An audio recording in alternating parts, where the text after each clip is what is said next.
Good evening, everybody. Thanks to the Cadila Pharmaceuticals for giving me the opportunity to be here in front of you. Thanks to the chair, respected seniors, my dear friends. The topic given to me is little difficult in the way that there is a single disease, only 4 drugs initially and 1 doctor. So it is a sort of super specialized type of disease. In our routine practice, all of us are coming across tubercular patients. Whether we are surgeon, we are physician, we are gynecologist, orthopedics, or what sort of practice you are doing, you are coming across tuberculosis in one or other time. Tuberculosis play a very mysterious role in the diagnosis as well as in the treatment. So before going to the recent advances, let us see from where the journey of tuberculosis starts. The journey starts from March 24, 1882, when a young dynamic person whose name was Robert Koch, he read a paper in the Berlin Physiological Society Hall, and what he read, that the disease which was supposed to be inherited is actually an infectious disease, and that is spread by the bacteria through air. So this is the time from where the tuberculosis starts, from where we starts understanding about tuberculosis. Later on, another gentleman who discovered the X-ray, William Röntgen, and at the beginning, when the X-rays were launched, what they find, all the air containing tissue, they looks black, and the scar tissue, pus, blood, fluid, all these things looks white. So they start differentiating disease from black and white. That was not the time of color, it was a black and white.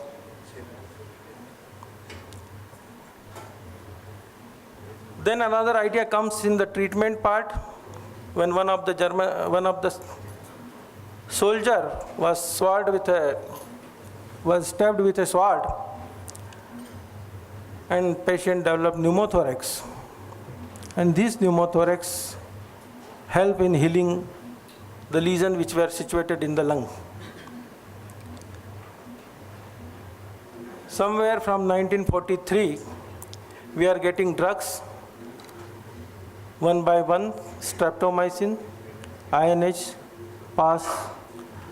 Rifampicin, which is the most prevalent, most potent drugs, comes after my birth, that is 1966.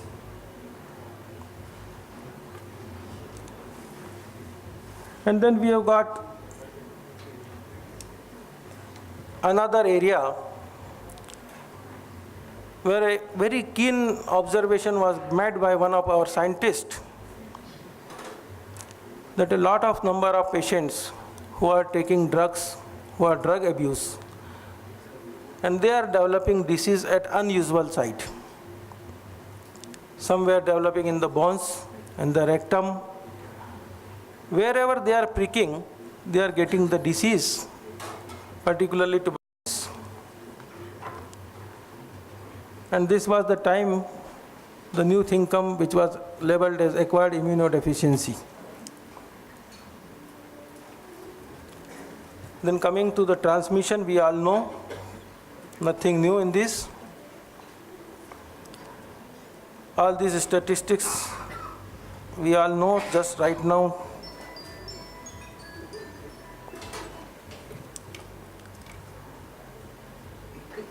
And these are the high burden areas in the world where the tuberculosis is very popular. The countries like Afghanistan, Bangladesh, India, Brazil, China, Myanmar, Pakistan, Philippines. 80% of the new cases arise from these countries only.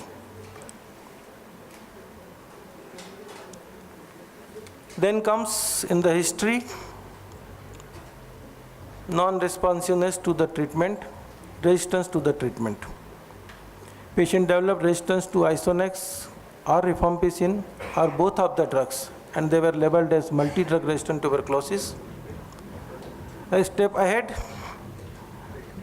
when they develop resistance to rifampicin, Isonex with one of the quinolones, probably it is labeled as XDR tuberculosis.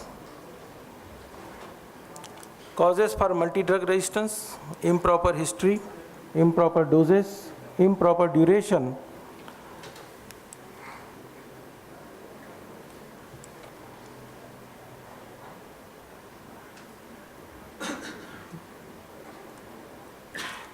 and then come to the recent advances.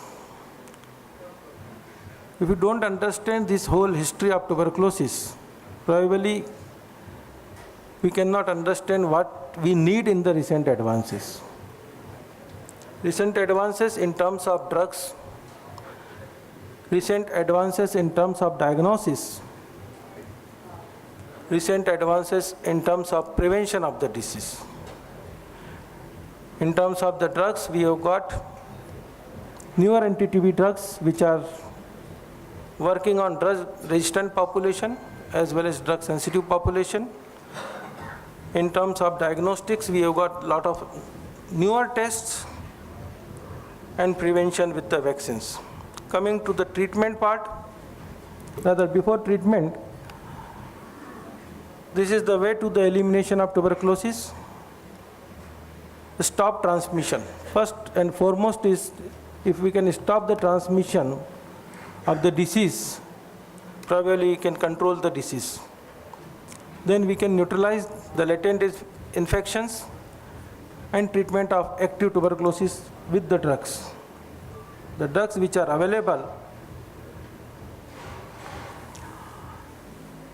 after 40 years of rifampicin, this is the first drug which is available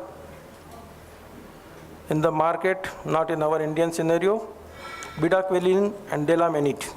These are the two drugs which have been tried, and let us see one by one. Bedaquiline is approved by US FDA in the year 2012 for the treatment of MDR tuberculosis. It is available in their market, not in our Indian market. This particular drug, it acts by decreasing energy production in tubercle bacilli. It inhibits the growth of actively replicating, non-replicating, drug-sensitive and drug-resistant Mycobacterium tuberculosis. It does not have any side effects with other drugs, no cross-resistance with available anti-tubercular drugs. Precaution, QT interval. So timely do the ECG and manage it. That is not a big problem. Duration of treatment with this drug, till date our knowledge, they say it is up to 6 months. Second drug is delamanid. This is nitroimidazole derivative. It inhibits mycolic acid synthesis in the bacterial cell wall. It is approved by European Society in the year 2013 for the treatment of MDR tuberculosis. It is still undergoing phase 3 and phase 2 trial in US market.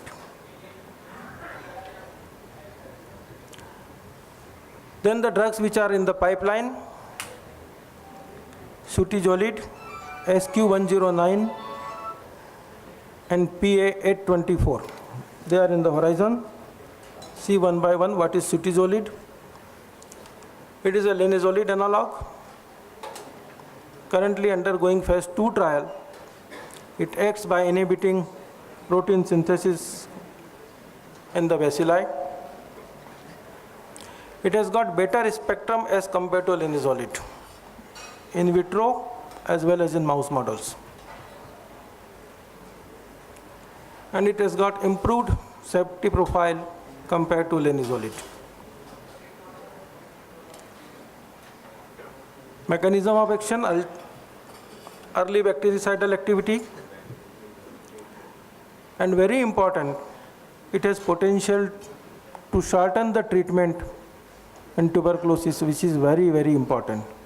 Because in most of the cases of tuberculosis, if primary treatment fails, that is 9 months therapy, standard 9-month therapy, and you start with the second line drug, the therapy is 18 to 24 months.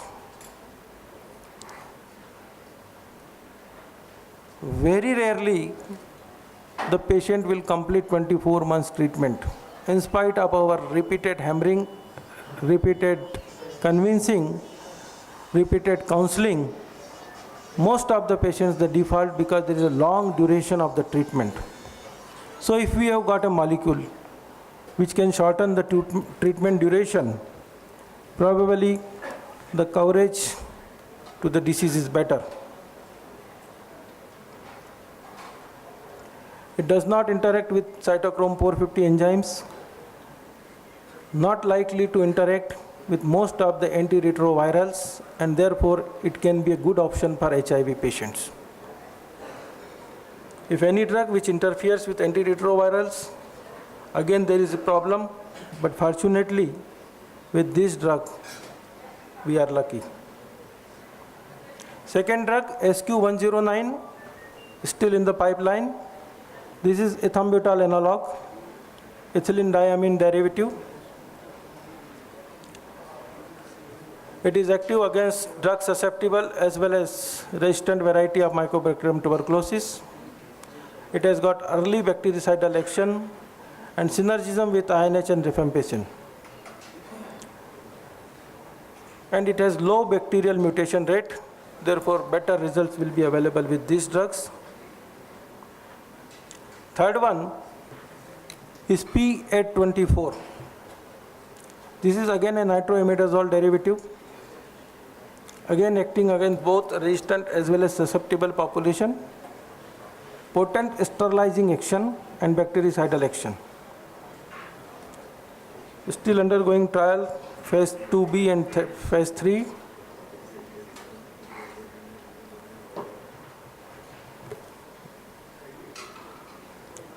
These are all the international innovations. Coming to the Indian innovations. Already available in the market by the name Rezorin, beautiful molecule. And why there is a need of Rezorin? What is there, what is newer in the Rezorin? Most of us, rather most of the patients are treated with rifampicin, and when we are treating the patients with rifampicin, these patients develop hepatic toxicity, gastrointestinal side effects, and patient stops taking drugs. If patient stops taking drugs for 2 to 3 days, every month, every week, there is a chances of development of resistance with these drugs. And if we have got a molecule like Rezorin, which do not have all these side effects, they will not drop out. They will take the drug regularly, and chances of resistance will be low. If you compare rifampicin versus Rezorin, the clinical efficacy, which is very important,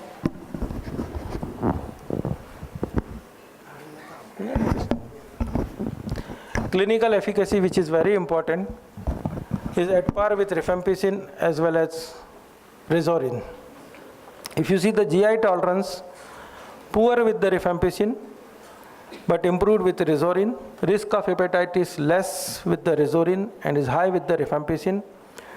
And adherence of the treatment is low with the rifampicin because of the side effects, and is high with the Rezorin because of the less side effects.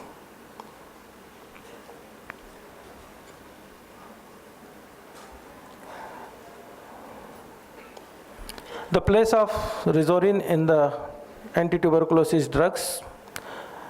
It is a preferred choice for the drug susceptible, pulmonary, extrapulmonary tuberculosis. Conditions: none to decrease rifampicin absorption. Patients who are not likely to take 450 milligram of rifampicin because of the low body weight, because of the alcoholism, hepatic problems. And in such cases, it is an ideal switchover therapy from rifampicin to the rizorin because of the less side effects.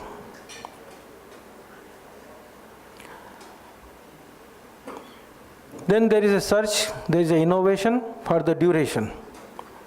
The current duration is 6 to 24 months. Most of the regimens, they are trying for 4 months therapy, and company's vision is for the 10 days. I think it's a dream. Probably how much time will it take? Newer anti-TB regimens for 4 months. We need a drug which can be added to conventional anti-tuberculosis drugs so that the duration can be shortened. One of the drug, moxifloxacin, lot of ongoing trials as an alternative to INH and ethambutol in drug-sensitive tuberculosis. All regimens, all trials which contains moxifloxacin, they found sputum conversion at an earlier phase, less than 2 months. And with this is hope, if the sputum conversion occurs before 2 months, probably the duration of treatment will be shortened. Let us see few of the trials. This is Remox TB trial, 3 arms, HRZM, MRZD, and HRZD. 47 cities, 2,000 patients. They started with 2 months of intensive phase and 2 months of maintenance phase, 4 months therapy.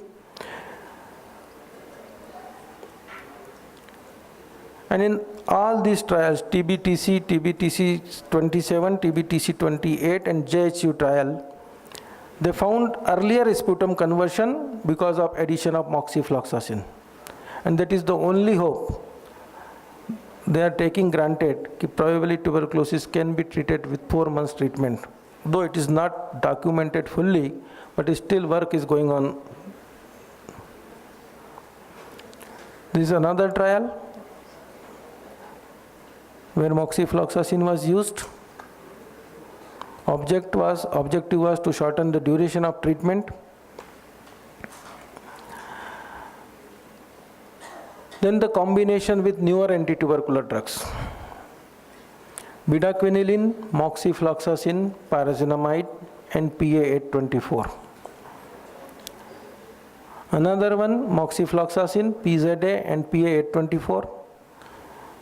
Third one with clofazimine and the same combination. STENT trial, shortening the treatment by advancing novel drugs, by incorporating newer drugs like PA824 and moxifloxacin to the pyrazinamide. And if you see this chart, current MDR treatment, a patient takes 14,000 pills plus daily 6 months injections, up to 18 to 24 months, and is very expensive. And if we use the newer regime, which is under trial, probably the duration is shortened by up to 6 months, very affordable, and the number of pills and number of injections are also very less. So the compliance will be better.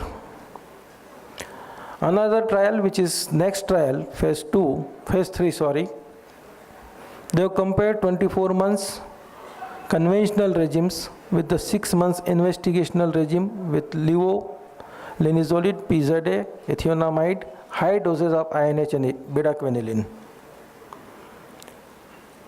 Again, they found the result, earlier sputum conversion. That is the only ground they have got, earlier sputum conversion. Next trial, First clinical trial for the new XDR tuberculosis, where they are using bedaquiline, linezolid and PA824. And this particular regime has potential to shorten the treatment duration to 6 months. Then comes the advancements in the diagnostics. These are the drugs which we have got till date. What is there in the diagnosis? What is newer in the diagnosis?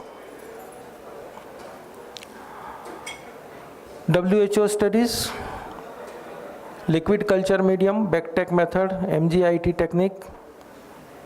Then they have got automated detection of MDR and screening by GeneXpert device, molecular line probe assay with genotype, MTB-DR and MTB-DR-SL, and strip specification. These are the 4 particular tests which has been endorsed by WHO for the diagnosis. Let us see one by them.